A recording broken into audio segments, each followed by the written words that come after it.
Good morning, class 11th. Welcome you all in Classroom Notes by Rekha Jain. In my previous video, I simplified the chapter with the help of the word meanings and by jotting down some important points. Today, we are going to discuss the important questions of the chapter so that you can understand the chapter in a better way.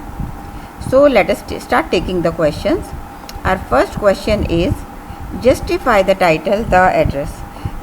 Before we start prompting the answer, let me tell you, always to find out the justification with the help of some points where the author has applied the meaning, either meaning or the importance of the title.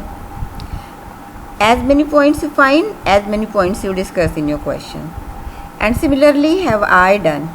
See, the story moves around the address, which is of utmost priority for the narrator. Address was very much important because her mother asked her to remember that address because their all precious belongings were kept there for the security reasons. And she visits the address twice, and during these two visits she finds she undergoes different types of experience. Now this is the address only which provides solace to the mother, that means comfort to the mother, and this is the same address ironically which disturbs the narrator's mind. And when she watches their things kept tastelessly inside Dorling's house, she was filled with frustration. So, title invokes various feelings through various circumstances in the minds of the characters. So, I think the chapter is entitled aptly. Question number 2. What kind of woman was Mrs. Dorling? So, let us find out a few adjectives first. Treacherous, that means she was deceptive. Shrewd, that means she was very mean. Greedy and cunning.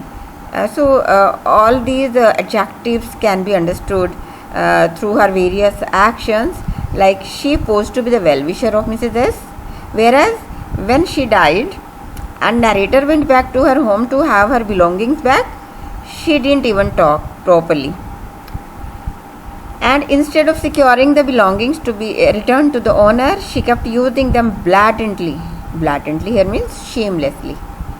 And this was very much clear from the cardigan and from the tablecloth and from the furniture, cutlery, everything was being used by her. Moreover, she hid the facts from her own daughter. She was not a good mother. Okay, question number 3. How did the narrator feel when she visited Mrs. Dorling's for the second time, and who received her during this visit? Now see, she was filled with strange feelings of aversion.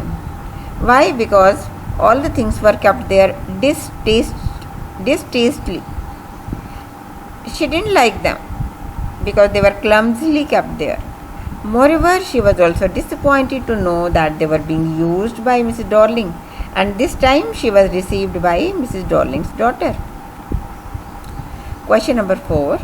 What 2 reasons did the narrator give to explain that she might be wrong in finding the address?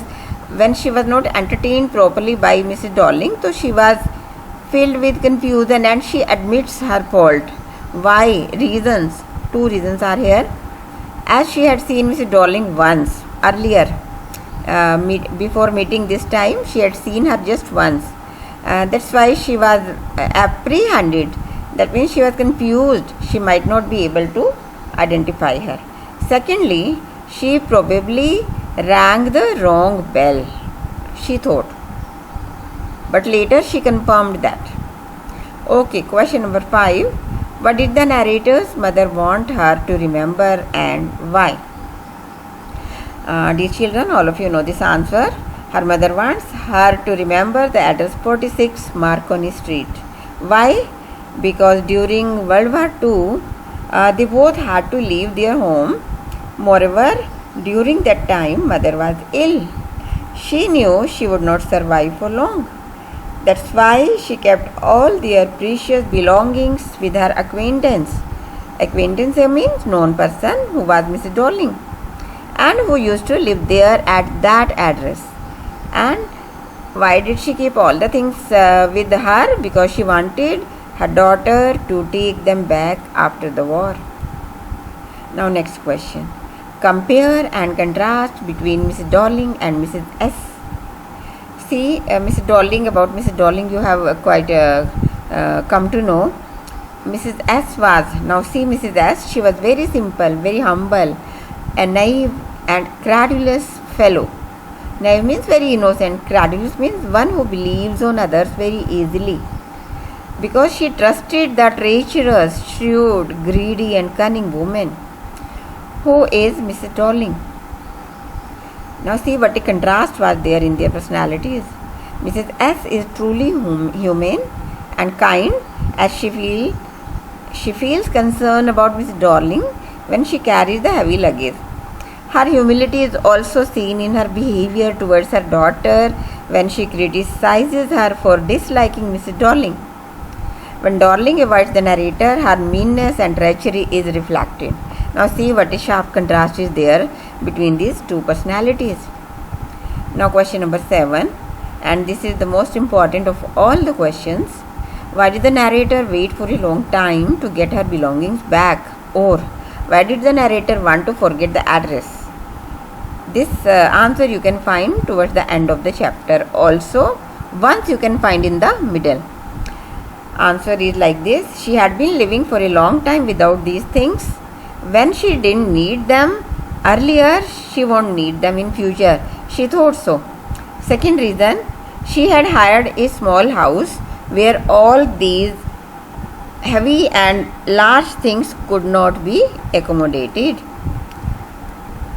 Third reason, these articles would invoke sad memories of her mother and disturb her. So dear students, now you have understood the chapter deeply. I try to take all the important questions so that the chapter can be covered up. So we will meet again. I'll try to bring some more short answer type questions and the chapter will be more clear to you then. If something is